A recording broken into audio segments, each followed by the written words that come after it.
Ésaïe, chapitre 10. Malheur à ceux qui promulguent des règles injustes et à ceux qui transcrivent des décrets oppressifs pour écarter les plus faibles des tribunaux et priver les plus humbles de mon peuple de leurs droits, pour faire des veuves leur proie et dépouiller les orphelins. Que ferez-vous le jour où il interviendra, lorsque la dévastation arrivera de loin? Vers qui fuirez-vous pour trouver de l'aide et où laisserez-vous votre gloire? Les uns seront courbés parmi les prisonniers, les autres tomberont parmi les condamnés à mort. Mais malgré tout cela, sa colère ne se détourne pas et sa puissance est encore déployée. Malheur à l'Assyrien, bâton de ma colère. Le gourdin dans sa main, c'est l'instrument de ma colère. Je l'ai lâché contre une nation impie, je l'ai fait marcher contre le peuple qui déclenche ma fureur, pour qu'il s'y livre au pillage et qu'il y fasse du butin, pour qu'il le piétine comme la boue des rues. Cependant, le roi d'Assyrie ne voit pas la situation de cette manière et ce n'est pas le projet que forme son cœur. Il ne pense qu'à détruire, qu'à éliminer des nations, et pas en petit nombre. En effet, il se dit, mes officiers ne sont-ils pas autant de rois? Le sort de Calno n'a-t-il pas été identique à celui de Carchemish, le sort de Hamath à celui d'Arpad, le sort de Samarie à celui de Damas? Puisque je me suis emparé des royaumes des faux dieux, alors que leurs sculptures sacrées étaient plus nombreuses qu'à Jérusalem et à Samarie, ce que j'ai fait à Samarie et à ses faux dieux, je le ferai à Jérusalem et à ses statues. Cependant, lorsque moi, le Seigneur, j'aurai mis un terme à toute mon œuvre contre le mont Sion et contre Jérusalem, j'interviendrai contre le roi d'Assyrie à cause du fruit de son orgueil et de l'arrogance de son regard. En effet, il se dit, c'est par la force de ma main que j'ai agi, c'est par ma sagesse, car je suis intelligent. J'ai supprimé les frontières des peuples et pillé leurs trésors. Pareil à un héros, j'ai fait descendre de leur trône ceux qui y siégeaient. J'ai fait main basse sur les richesses des peuples aussi facilement que sur un nid et j'ai ramassé toute la terre, comme on le fait pour des œufs abandonnés. Il n'y a eu personne pour remuer l'aile, ouvrir le bec ou pousser un cri.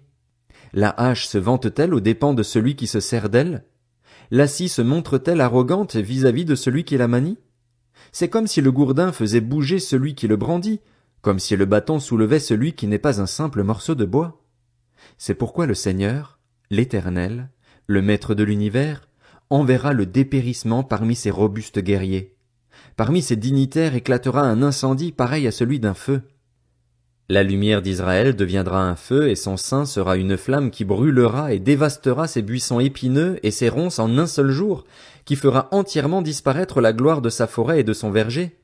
Elle ressemblera à un malade qui dépérit. On pourra compter ce qui restera des arbres de sa forêt et un enfant sera capable d'écrire leur nombre. Ce jour-là, le reste d'Israël et les rescapés de la famille de Jacob cesseront de s'appuyer sur celui qui les frappait. Ils s'appuieront vraiment sur l'Éternel, le Saint d'Israël. Un reste, le reste de Jacob, reviendra vers le Dieu puissant.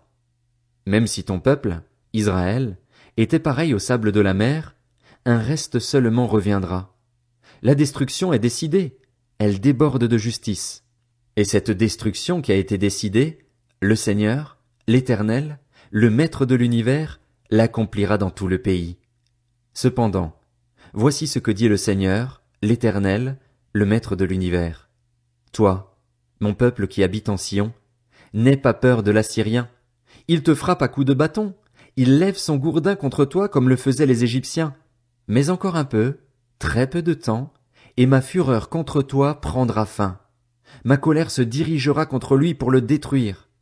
L'Éternel, le Maître de l'univers, brandira le fouet contre lui tout comme il a frappé Madian au rocher d'Horeb, et il lèvera encore son bâton sur la mer comme il l'a fait en Égypte. Ce jour-là, le fardeau qu'il faisait peser sur toi sera retiré, la domination qu'il exerçait sera écartée, brisée, elle laissera place à la bénédiction. Il marche sur Ajjat, traverse Migron, laisse ses bagages à Micmash. Il passe le défilé, il couche à Geba. Rama tremble, Gibéa, la ville de Saül, prend la fuite. Pousse des cris d'angoisse, fille de Galim. Fais attention, Laïcha. Malheur à toi, Anatoth. Madmena se disperse, les habitants de Gébim cherchent un refuge. Le même jour, il fait halte à Nob et menace la montagne de la fille de Sion, la colline de Jérusalem. Voici que le Seigneur, l'Éternel, le maître de l'univers, brise les branches avec violence. Les plus hauts arbres sont abattus, les plus élevés sont jetés par terre. Il taille avec le fer les buissons de la forêt, et le Liban s'effondre sous les coups du Dieu puissant. Ésaïe, chapitre 11. Puis un rameau poussera de la souche d'Isaïe, un rejeton de ses racines portera du fruit. L'esprit de l'Éternel reposera sur lui, esprit de sagesse et de discernement, esprit de conseil et de puissance, esprit de connaissance et de crainte de l'Éternel. Il prendra plaisir dans la crainte de l'Éternel. Il ne jugera pas sur l'apparence, n'adressera pas de reproches sur la base d'un oui-dire. Au contraire, il jugera les faibles avec justice et corrigera les malheureux de la terre avec droiture. Il frappera la terre par sa parole comme par un coup de bâton, et par le souffle de ses lèvres il fera mourir le méchant. La justice sera comme une ceinture autour de sa taille, et la fidélité comme une ceinture sur ses hanches. Le loup habitera avec l'agneau et la panthère se couchera avec le chevreau. Le veau, le jeune lion et le bétail qu'on engraisse vivront ensemble, et un jeune garçon les conduira. La vache et l'ours auront un même pâturage, leurs petits un même enclos, et le lion mangera de la paille comme le bœuf. Le nouveau-né s'amusera sur le nid de la vipère et le petit enfant mettra sa main dans la grotte du cobra.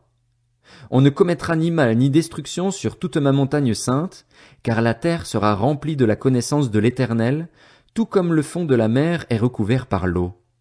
Ce jour-là, la racine d'Isaïe, dressée comme un étendard pour les peuples, sera recherchée par les nations, et son lieu de résidence sera glorieux.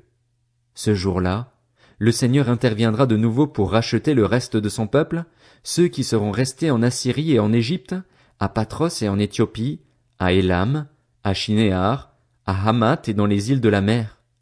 Il dressera un étendard pour les nations, il rassemblera les exilés d'Israël et réunira les dispersés de Juda des quatre coins de la terre.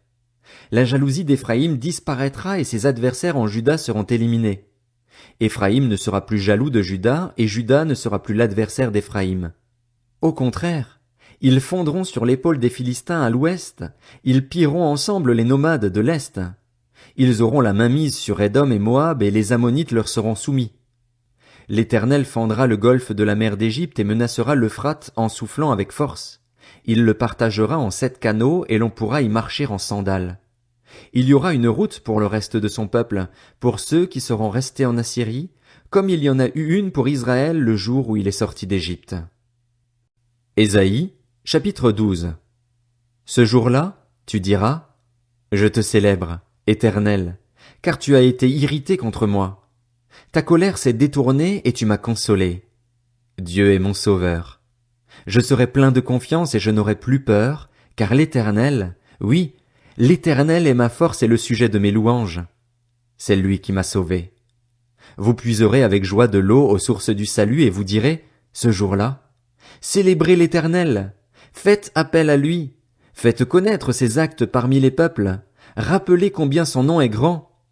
Chantez l'Éternel, car il a fait des choses magnifiques. Qu'on les fasse connaître sur toute la terre. Pousse des cris de joie, exprime ton allégresse, habitante de Sion. En effet, il est grand au milieu de toi, le Saint d'Israël. Ésaïe, chapitre 13. Message sur Babylone dont Ésaïe, fils d'Amoz, a eu la vision. Sur une montagne pelée dressez un étendard, criez vers eux, faites signe de la main et qu'ils entrent par les portes des nobles. J'ai donné des ordres à mes saints, j'ai même appelé mes hommes forts, ceux qui se réjouissent de ma grandeur, pour qu'ils soient les agents de ma colère.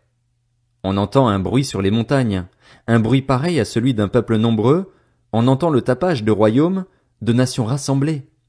C'est que l'Éternel, le maître de l'univers, passe en revue l'armée destinée à combattre.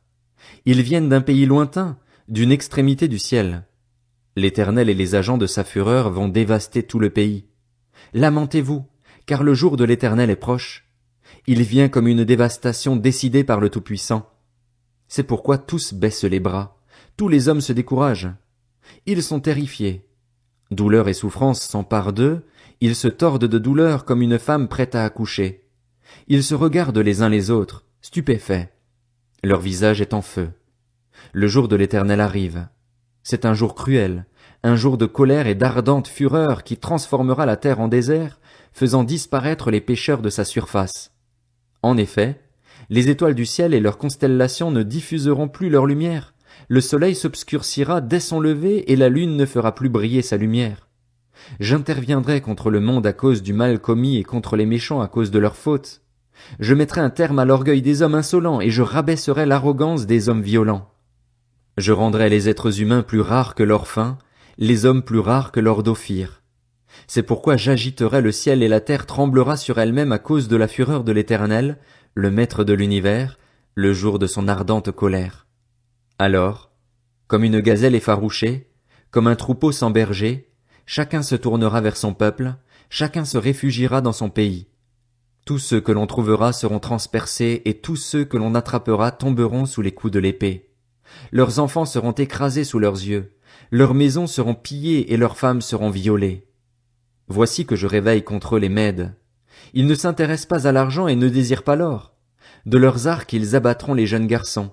Ils n'auront aucune compassion pour les nouveau-nés. Leur regard sera sans pitié pour les enfants. Alors Babylone, l'ornement des royaumes, la fière parure des Babyloniens, connaîtra la catastrophe dont Dieu a frappé Sodome et Gomorrhe. Elle ne sera plus jamais habitée, elle ne sera plus jamais peuplée. L'Arabe n'y dressera pas sa tente et les bergers n'y feront pas dormir leurs troupeaux. Ce sont les bêtes du désert qui y auront leur tanière. Les hiboux envahiront ces maisons, les autruches s'y installeront et les boucs viendront y faire leur bond. Les hyènes hurleront dans ses palais et les chiens sauvages dans ses résidences de luxe. Le moment fixé pour elle est bientôt là et son existence ne sera pas prolongée.